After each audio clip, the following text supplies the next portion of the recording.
I am back with another video. I wasn't originally planning on doing this, but after what just happened and giving it some thought, I figured I want to make a quick video talking about this. So, I earlier today saw the new Madam Web movie, and it was fine. Didn't love it, didn't hate it, thought it was fine.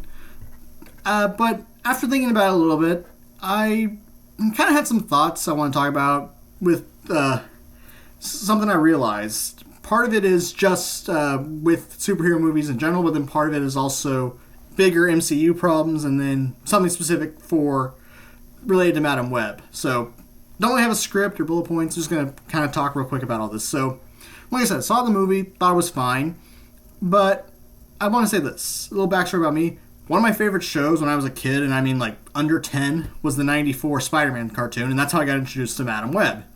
So, I had some expectations going into it, like, okay, it's probably going to be, since it's Dakota Johnson, it's probably going to be just like a origin story to the character, and the trailers looked fine. Saw the movie, didn't hate it. I mean, I've seen some other superhero movies recently I liked less, but overall it was an okay movie, and I was like, well, if it does well, maybe they'll make a sequel, because I feel like not only were they doing an origin story for her, but they were also doing an origin story for the three girls that were in the movie as well, like, before they get their powers. Because, and obviously there'll be some spoilers ahead of this, so it's like, okay, how she basically first becomes Madam Web, but then also these three girls she basically has to save from the bad guy, and then later on, I'm assuming they'll probably, if there's a sequel, get their powers. But so far, it looks like the movie is not doing well. I mean, it's got like not even 20% on Rotten Tomatoes. Now, I have my own issues with Rotten Tomatoes, probably talk about it another time, but I typically don't really look at Rotten Tomatoes. If I'm going to see a movie, it's like, I'm just see what my opinions are, and then read what other people have to say. Although I have seen a few reviews, people now that I have seen, it's like, yeah, they're not liking it. But overall, like I said, the movie was fine. Felt like an origin story movie. If they were going to do a sequel, which again, probably not, because that's the other thing as well, money-wise, I don't even think this movie's going to make half of what it did, or if it does, probably just barely half of what it spent. But, like I said, overall, thought the movie was fine, but then I thought back on something.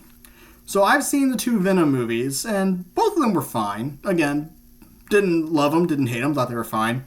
Although I will say this, I didn't see Morbius when it came out. I had no real intention to see that movie. I saw part of it on TV, but I just couldn't finish it. So I will say this, I at least enjoyed Madam Web more than Morbius, because I couldn't even finish, which is sad. I'm a Doctor Who fan. Matt Smith's a great actor, but even he couldn't save it. And Jared Leto, whether you love him or hate him, he's a very passionate actor. But like I said, as a whole, did not like Morbius, couldn't finish it. At least enjoyed Madam Web and the two Venoms more than it.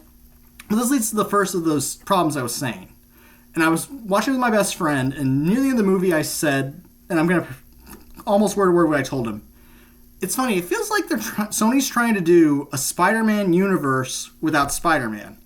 And then when I thought back about it, after thinking about both the Venom movies and Morbius, it feels like that is what Sony's doing. So, real quick context.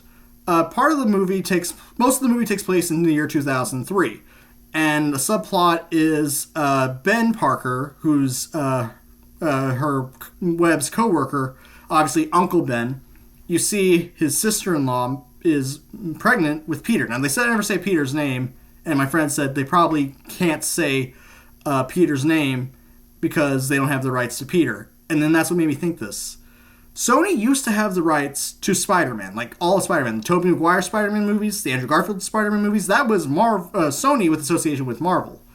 But now, once Tom Holland became Spider-Man, MCU basically had full rights to Spider-Man again. So the Spider-Man now with Tom Holland, he was MCU property. But the Sony Spider-Man universe movies are basically stories about Spider-Man villains without Spider-Man.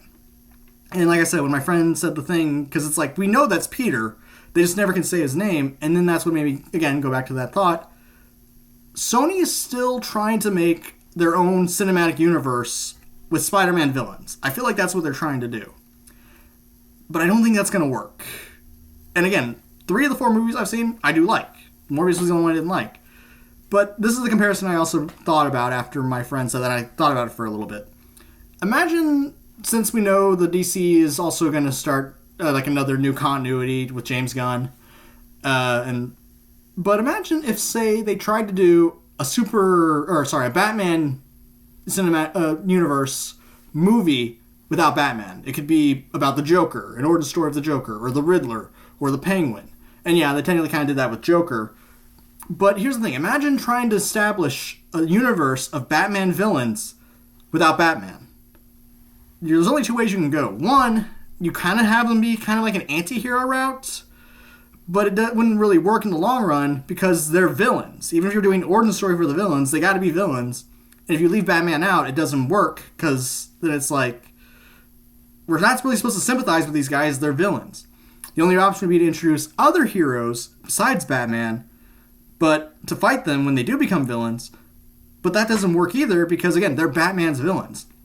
So again, Carnage, Venom, Morbius, Madam Web, they're all characters in the Spider-Man universe. Spider-Man interacts with these characters on a regular basis. Again, tying it back to the 94 series, these characters appeared in the 94 series as well as other Spider-Man shows and movies. But it feels like Sony, since they don't have full rights to Spider-Man like they did with Tobey Maguire and Andrew Garfield, they're still trying to do a Spider-Man universe, but without Spider-Man. Because that was the thing as well. This one is the Madam Web movie felt fully standalone. They didn't reference the Venom at all, the Venom movies, or Morbius at all. Though someone, again, my friend pointed this out, and then I heard someone else say this in the theater when we were going to it, how they said it was worse than Morbius. But it's like, Morbius also didn't really have too much connection to MCU because, again, it's Sony and associated with Marvel. And so, again, I liked it. My friend said he thought it was fine, but he probably didn't like it as much as I did. I think I just had more passion because, again, my first real introduction with Spider-Man was the 94 series, and Madam Web was a recurring character there. So as a whole, for being an origin story to Madam Web, and as a whole, the movie was fine. I have no desire to see it again while it's in theaters, but I probably will get it when it comes out on DVD. But this, like I said, as a whole, that's the problem with Sony. Trying to continue like they still have Spider-Man like they did in the 2000s, 2010s, but it doesn't work without Spider-Man himself. And then this leads to the other problem, which ties back into the MCU, which is, I feel like the peak of the MCU was Avengers Endgame, when all the heroes we'd spent over a decade watching movies and TV shows about finally defeating Thanos, and a few of the heroes we had been following over the years died, and some basically decided to retire from being heroes. Ever since Endgame, which was, 6 years ago now? 5-6 years ago now? I feel like the MCU can best be described as, I think everyone saw this article, I don't remember the name of it, but they had a picture.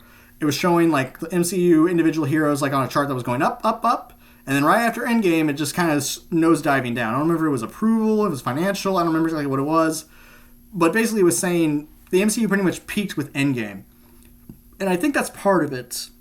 And superhero fatigue. And part of it, I think, is not just superhero fatigue, but MCU universe fatigue. So I've seen a lot of the MCU shows on Disney+. So when I went to see Marvels a month or so ago at this point, again, Marvels didn't love it, didn't hate it, thought it was fine. I at least thought it was better than the first Captain Marvel movie. It was kind of boring, but I thought this one was a little bit more fun than the first Marvel movie. But I also saw WandaVision and the Miss Marvel TV shows. So if you're an average Marvel fan, you don't watch any of the shows on Disney Plus, you just see the movies, it probably felt overwhelming because there was just so much going on, and I don't know these other two characters, I only know Captain Marvel. So again, with me, I had that outside experience of the TV shows going in to see the Marvels, Captain Marvel 2, whatever you want to call it, and I thought the movie was fine.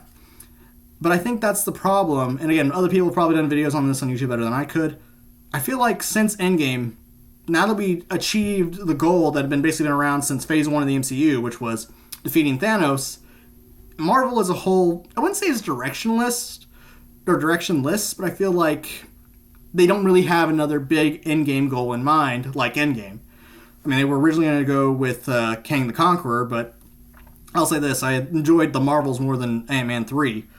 And the Loki show was also really good, but since they're probably not going to get Jonathan Majors back as He Who Remains, Kang the Conqueror, whatever, not really sure what route they're going to go with him now.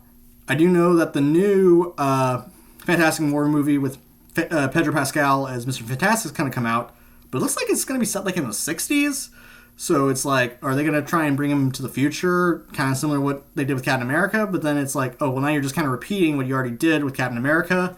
And that's something people pointed out. It feels like a lot of Marvel's movies are formulaic or kind of repeating things older Marvel movies have done, but just not as well. So I just feel like as a whole, the MCU has hit its peak, and I feel like we're seeing that not just with the MCU, but also DCU, behind the scenes problems for going on so long. And as a whole, I just feel like it's becoming to a point where, unless you're like me, where you're seeing all the Marvel stuff outside the movies, the shows, and everything, average moviegoers are just like, I'm just getting tired of almost having to like do homework to see a movie. And I feel maybe that's also part of the reason why maybe Madam Web didn't do so well. Because again, as a movie, as an origin story movie, I think it's fine.